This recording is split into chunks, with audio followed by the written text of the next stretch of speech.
But let's get them to tone it down. Let's get them to diminish it. Then we can have doctrinal talks. And from these doctrinal talks, we will then have a union. That was the plan in 1997. It came out in 2001. There was a meeting. There was a 2000 pilgrimage. The 2000 pilgrimage must have been prepared by Greg. The 2000 pilgrimage, the society has 5,000 people walking in Rome, and they see the beauty of the 7 cathedrals, the 7 basilicas, and with the approval of the Pope, they walk in Rome. They meet with Cardinal Hoyos. The 3 bishops have dinner with the Cardinal Hoyos, and the poison begins to set in. And then we have new discussions. Guess what? The society has decided that there must be 4 steps. Guess what they are? First of all, there must be a freeing of the Latin Mass. There must be a lifting of the excommunications.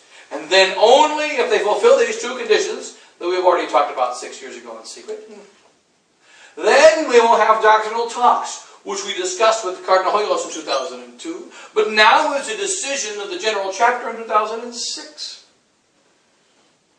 And then we can talk about a practical agreement. But of course, no practical agreement until doctrinal agreement.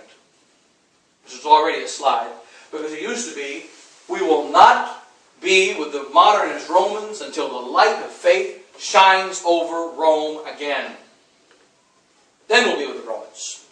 When the light of faith shines over the Romans again, there's no need for us to have a doctrinal agreement. There's a need for Rome to convert. Notice the essential difference between Rome's conversion and doctrinal agreement. Doctrinal agreement means we have the same ideology.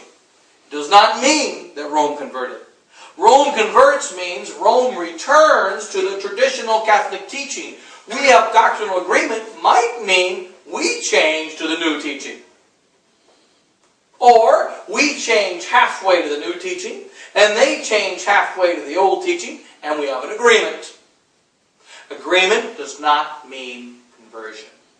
It's already a huge slide from saying from Rome's conversion to doctrinal agreement. That was 2006. And so the slide is continuous, organized. It's not totally disorganized. Then during the course of these years, what happens? Priests who are too independent, priests that are too anti-liberal, priests that are acting like the old SSPX priests used to act, they've got to be removed. Why do they have to be removed? In the old days, for instance, if I wanted to build a school, I just went and built a school. And then when the superior came, he said, "Father, we got to do a school." "Oh, really? Okay, then we can throw some holy water on it." And then if an interviewer came and they wanted to get to talk, "I want to hear about the history of the Society of St. Pius X," and they talked to the 23-year-old priest who just got ordained last week, "Sure, I'll give you a talk on the Society of St. Pius X. It started by Archbishop Lefebvre, whatever his name is, and we are against the bad guy." And so they would give a talk, and there's no need to ask permission.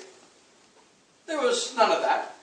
When I was transferred, when I built a church, I just called Kansas City and I said, "I want to build a $1 million church." And he said, "Okay, Father Scott." And so then Father Scott calls Menzingen. "It's a $1 million church? Are you sure?" I said, "Yeah, about $1 million. So we sent a little drawings, and $1.2 million to build the church. "No problem, go ahead and build the church." That was it. Now there's so much red tape you have to go through that you can't do anything. Then they show up and bless it. Bishop shows up and does the cornerstone blessing. Bishop shows up and does a blessing. Bishop shows up and does a consecration. No problem. You want to build a school? You just call up the boss. "I want to build a school." "Okay." And then we build a school. And so we were just doing things. And we had to get permission, but just very simple, basic verbal permission, and that was sufficient. If you spend lots and lots of money, you got to get permission from headquarters, and that was it. It's very simple. So you could operate openly, and you already knew, when you called and asked permission, you already knew that you had the permission. It was just kind of like going through a formality. Now priests can't operate like that anymore. You got to get rid of those priests. Why is it important to get rid of those priests? Because those priests are potentially dangerous. If this priest is a prior, and we change to modernist Rome, this priest may not go along with it. And when you try to throw him out of his priory, you might have a hard time. And he might try to save that church for Catholic tradition. Therefore, remove those priests in each country. And we find priests being removed throughout the countries. This has been going on for at least the last 15 years. One at a time. Here and there.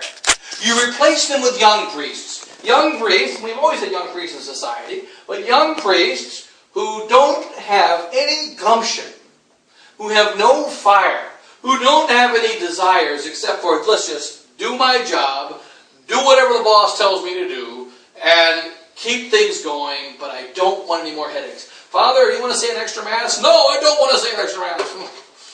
Father, can you come over here and say Mass for these 10 people in this other chapel? Absolutely not. You're crazy. I've already got 200 people in my chapel. They forget that every one of our chapels started with 7 people. Like St. Isidore's, for instance, in Denver, Colorado, in 1983. I was a pastor there for 11 years. In 1983, there was 7 faithful in the garage of Mr. James Nason. That was the parish. Now they've got a big school, they got a big church, they've got a whole thing, they got a big beautiful complex, they got daily Mass, they got a priory, they got 3 priests. It didn't start off like that. And the young priests forget about that. They don't know that. They don't realize that this is how you spread the faith. You go and say Mass for 5 people. Next thing you know, it becomes 15. Next thing you know, it becomes 150. Next thing you know, one of them wants to be a priest. Next thing you know, he gets ordained. Next thing you know, you've got a priory there. All that is diminishing. You put the new guys in, and so they change it. The faith, then when you change the doctrine, they're also taught new things in the seminary. There's a new doctrine in the seminary. The new doctrine is obey. Confidence in the superiors. The priest is a spiritual man. He is not a man of doctrine, he is a man of spirit. And he must maintain his own personal spirituality. And the most important virtue that God gave is obedience. 2 sides of obedience. You as a good priest must obey your superior. And as a good priest, you must make sure that every single animal you meet is obedient to you. The priest is an obedience machine. He is obedient to those above him, and he smashes those below him. And that's the new attitude. It is a taught attitude. Noblesse oblige. I am noble, it obliges you to obey the noble. That's what happens. So there is a change of doctrine. There is a collapse of the society. And it's every level. That's why Father Jahir says, you can't fix the corruption is like white ants. It's like termites. It's all throughout the wood. It's everywhere inside. You can't just change the boss. Say, wait for Bishop Flay to get reelected. Or someone to take his place. That's not going to fix anything. Because the error is in the apostolicity. It's in the Catholicity. It's in the holiness. It's in the oneness. Can we now say of society priests that every society priest has the same doctrine? Absolutely not. Father Pfeiffer tells me that there's 150 priests in France. 50 of them are staunch liberals. 50 of them are staunch anti-liberals. And 50 could go either way. Whichever side wins. We have priests in France who do marriages with the Novus Ordo priest coming over and doing the marriage. And our priest says the Mass. As if to indicate that our marriages are invalid. An ecumenical service, basically. They're not punished, they're not smashed. Father Giselle, that's how his niece got married. Father Giselle's sister, Father Giselle's with me, his sister's daughter was married with the SSPX priest saying the Mass, who was not her uncle, Father Giselle, and the Novus Ordo indult priest doing the exchange of vows. Father Olonier, in fact, it was. Doing the exchange of vows. Mixing the indultarians and society. This kind of thing should be formally punished in the past. So these corruptions are happening everywhere. And to say that just by waiting and doing a new election, that's not going to fix anything. There are many priests of the Society of St. Pius X who refuse to anoint someone who is not a parishioner. There are priests of the society who say absolutely not should girls be wearing dresses all the time. There are priests of the Society of St. Pius X who are promoting NFP, within bounds, of course. There are priests of the Society of St. Pius X who say you can go to the adult Mass. What's the problem? There are priests of the Society of St. Pius X who say, why are we saying Mass in that town when there's an adult Mass in that town? And you can say, oh, those are hypothetical, those are isolated cases. Well, when you have 500 isolated cases out of 550 possible cases, that's a lot of isolated cases. That's like one of my Mexican parishioners used to say, remember, you're unique, just like everybody else. Yeah, every case is an isolated case. But when you have 5,000 isolated cases, you've got a pattern. You can't just call them, quote-unquote, isolated cases. There are so many of these cases, and they increase every day. And furthermore, not only do they increase, whenever there's a complaint about these cases, nothing's done. Father Toke, for instance, refused Holy Communion this week. Why wasn't he smashed the next day? The next day, if he had done something so wicked. He was not smashed the next day. He still says he's going to refuse communion to those 6 whom he calls the leaders of putting Father Pfeiffer to come and say Mass there. The wicked act of a disobedient priest saying Mass in a disobedient place where another disobedient priest is saying a disobedient Mass also. It's insanity. Doesn't he realize that he's disobedient to the local bishop? Doesn't he realize that every Mass he says every day is disobedient? He's worse than me because he's pertinacious in his disobedience. He says a disobedient Mass every single day in the same place. I'm traveling. Just saying a couple of disobedient Masses in this diocese. This is craziness.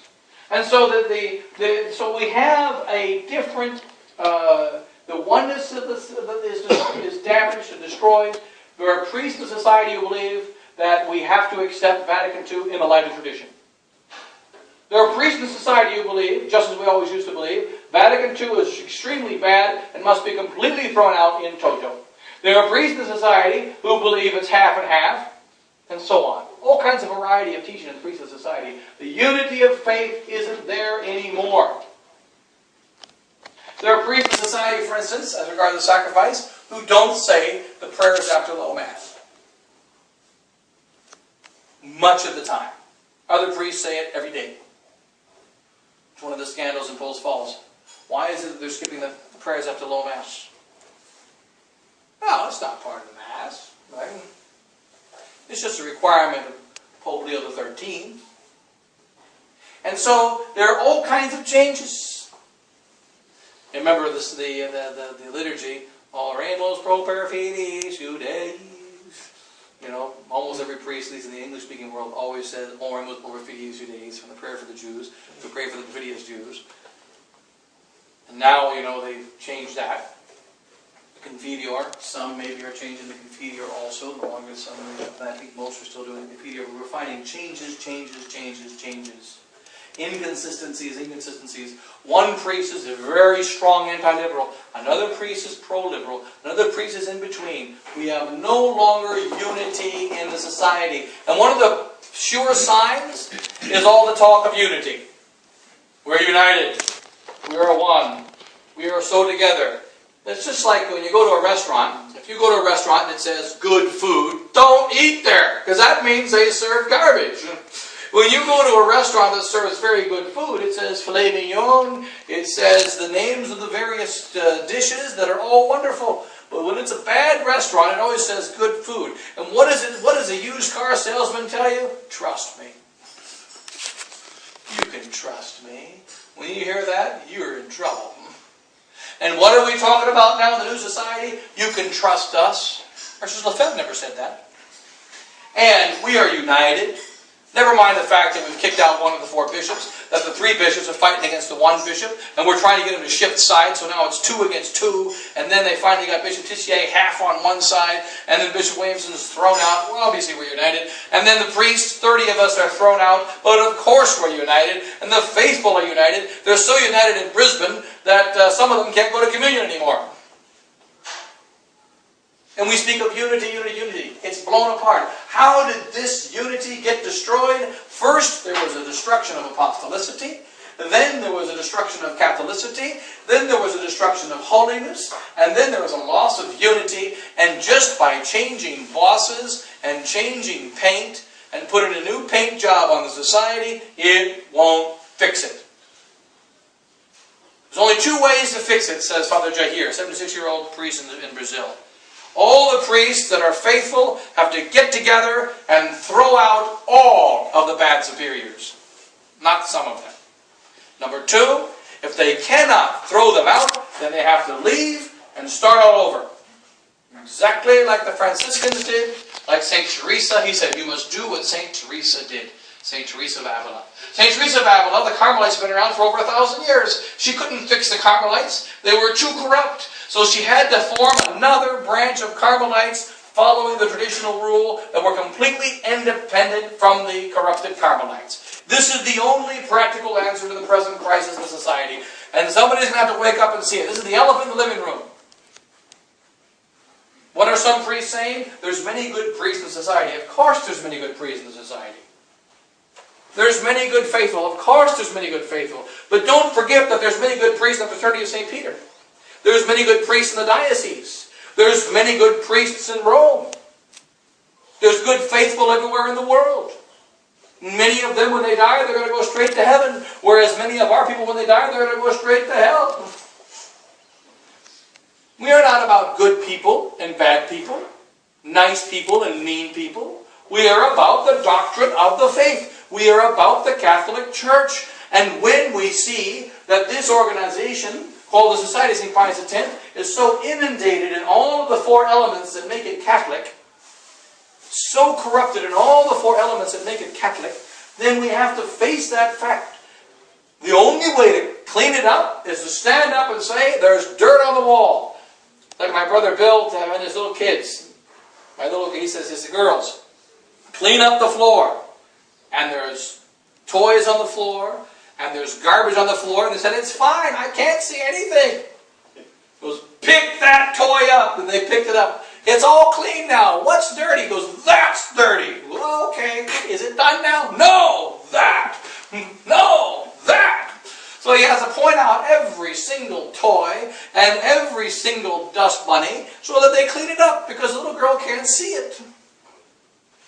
There's no way of cleaning up the SSPX unless an SSPX priest, and an SSPX bishop preferably, stands up and says, no, this is a problem, face it. That's a problem, face it. We have priests that are saying the indult mass is okay, deal with them. We have priests that are doing mixed marriages with indultarians. Smash them, punish them, tell them they can't do that anymore. We've got priests that are refusing Holy Communion. We've got priests that say the hybrid Mass may be tolerable, such as Father Rostam, the superior of the Society of St. Pius X in the United States. He was asked about will you consider accepting the hybrid Mass? And he said, well, it's a question of, I don't know, because we don't know what's going to be said, what the hybrid Mass is going to be like. It's basically a bunch of rumors. And the important thing is that we get the right to keep the 62 liturgy, which means the answer is yes.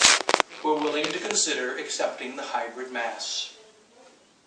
Archbishop Lefebvre says, we refuse all the reforms. Is the hybrid Mass a fruit of Vatican II? Yes. Okay. No. Next question. But it's very nice. Okay? No. We reject the fruits of Vatican II.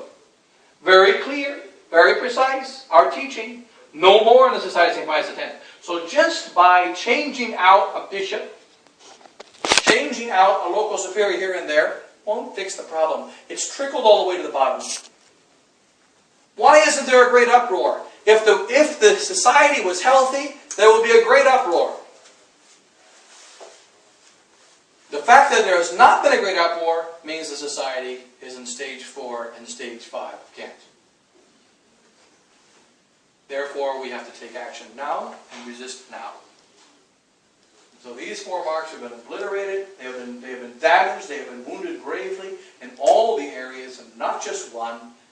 And it's not a matter of changing out a boss and everything is fixed. Absolutely not. Stand up boldly and publicly and point out the errors. Stand up boldly and publicly and condemn the errors. Stand up boldly and publicly and profess the same truth that we were commanded and taught to profess in our seminaries, at the traditional seminaries of the Study of St. Pius X, as we were formed by our founder, Mr. Lefebvre, and do the exact work that he has done. We continue the work that he has done. There's no need to reinvent the wheel, no need to change. Do what he has done. That's what must be done. And so in any case, it's sufficient there. Anybody have any questions or whatever we can... Yes. One question, Father, I've been thinking about. I was listening to the 9, you know, the 9 in... Yes, 83. 83, there's still... But some of the things they say, when you listen now in a lot of sort of events, some of the things they say are interesting to look back on the way that things were back then. Obviously they've gone from extreme to sort of a compass. Right. But, yeah. What do you think, the Archbishop, with regards to the sacraments, with regards to the Mass, he stuck to the 1960 missal, yeah. Because, well, he really didn't like it that much, is the impression I got. He said it's the best we can go back to that's a unified form that everyone can use. Right. But when you really study it, because I've looked into it, a lot of the things that the 62 did, they took out a lot of prayers, like the whole prayers for the blessing of Palm Sunday. Palm Sunday. All the things, yeah. all the reference to the devil and all these things will be taken. I believe, personally, it was the start of what came after. Because if you look at the way things went in 60 before the Lord's Order came. Yes. I really believe that we should go back before the Hollywood was changed, back to, say, the 50s. 54. Back to Pius X reform, consider a reform of the breviary and that. Yes. Stick to what we know. I mean, it's up to whatever happens. Well, you know, because we know it's something that's really sanctifies, it's something that really works. Yeah, that's true. But also, Archbishop Lefebvre, the policy before the 83 split was basically ad libitum. That was Archbishop Lefebvre's policy before. That if you wanted to do the 54 and before, that's fine. And if you wanted to do the 62, that was fine. The only reason he chose 1962 is that's the last edition of the traditional Mass. Because, you know, there's no changes to the Mass. There were changes to the secondary things, external things, like the Holy Week, like I say, the Palm Sunday and February the 2nd, and changing out some of the St. Peter feasts. A lot of the Pope feasts were kind of changed, like St. Peter in chains and the St. Peter at Rome. St. Joseph, the solemnity of St. Joseph. St. Joseph was gone and replaced with the May the 1st, the St. Joseph, the worker, and so I mean, but those changes are not. You can't condemn them as heretical changes. No. So his basic argument was this: it's the last missal before grave changes, and it's the last publishing of the Latin Mass, because the 62 liturgy, the 62 missal, is the same liturgy of the last 2,000 years. And so the Mass, for instance, when we say Mass, the missal that I use today is an older missal. Well, it's the same. So we can use a 28 or a 38 or a 1827 or a 1962. It's the same. Only time you run into trouble is when you run into Holy Week or like February 2nd or things like that. So the policy before was ad libitum. If that we kind of prefer the older way anyway, and if you want to follow it, that's fine, because they're essentially the same. There's no essential difference. There's no essential, particularly no doctrinal difference between the 56 Holy Week and the 54 Holy Week. But there are obvious changes. So it's not like the new Mass in which you have a theological shift. And it's not even like the early 60s where you're bringing in the vernacular and you're saying the canon out loud and you're doing things that are complete violations of tradition. You don't have that in the 62. So you can point to a few instances that the enemies have always pointed to, like for instance, the Good Friday. Good Friday is horrific. The new Good Friday of 62. But I mean, basically, it's not enough to condemn it, and therefore he said that's it. The reason he chose 62 is because that's the limit. Just trying to give as positive interpretation as possible of the church, and take it as far as it can be taken without compromise. That's the only reason for 62. We follow the same same principles. You know, yes. There's an argument that sedevacantist use along the same lines. The question, put the question to you, is that I understand that the priests of that era, the priests of the Nine, were saying that that we're being accused of being disobedient to Archbishop Lefebvre, because Archbishop Lefebvre said you're going to use the 1962 missal and that's it.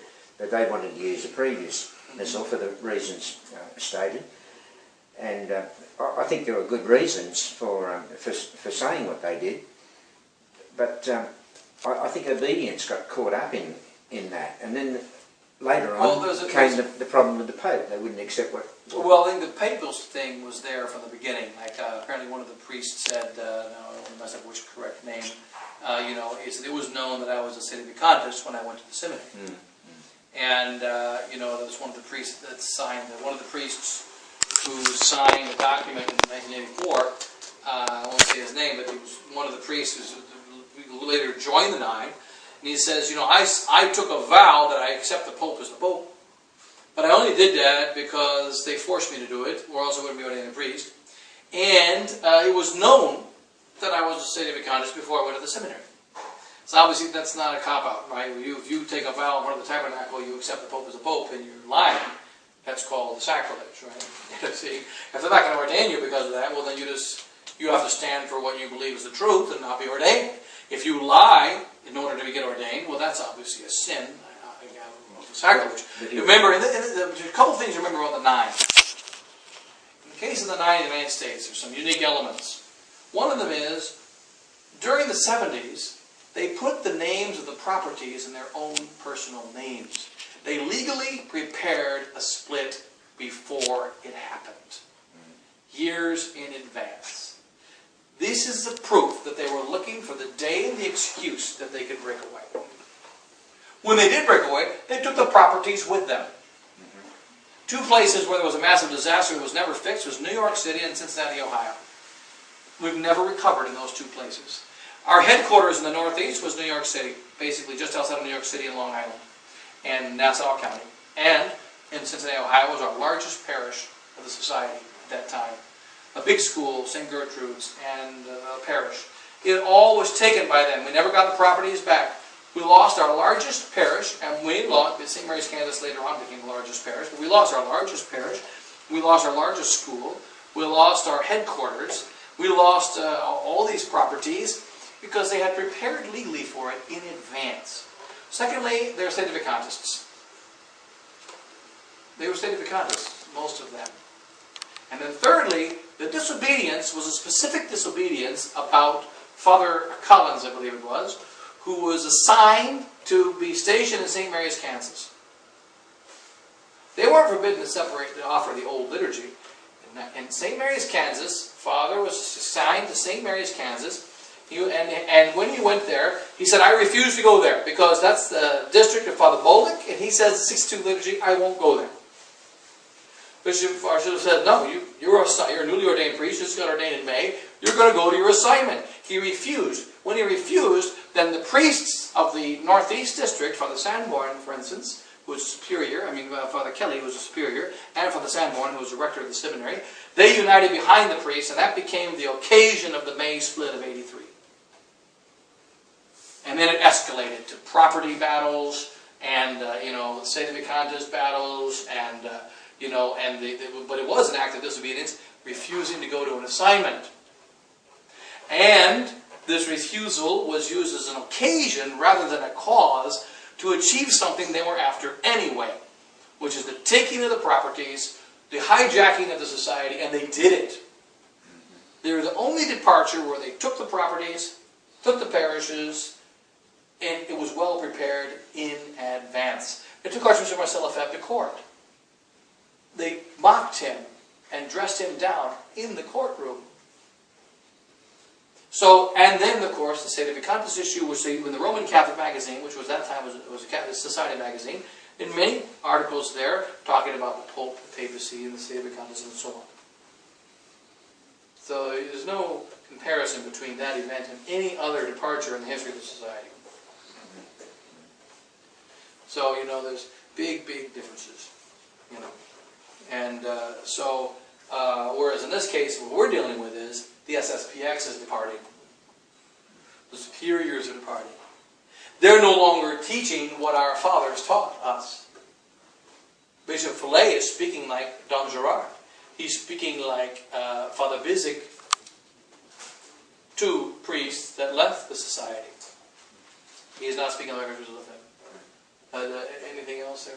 Maybe we can close. Okay, we'll go ahead and say it for a minute. Okay. Father, Son, Holy Spirit. Glory be to the Father, and to the Son, and to the Holy Ghost. As it was in the beginning, is now, and ever shall be, world without end. Amen. Saint Vincent Ferrer, pray for us. Saint Jude, pray for us. Saint Victorine, pray for us. Saint Sorrows, pray for the Christians.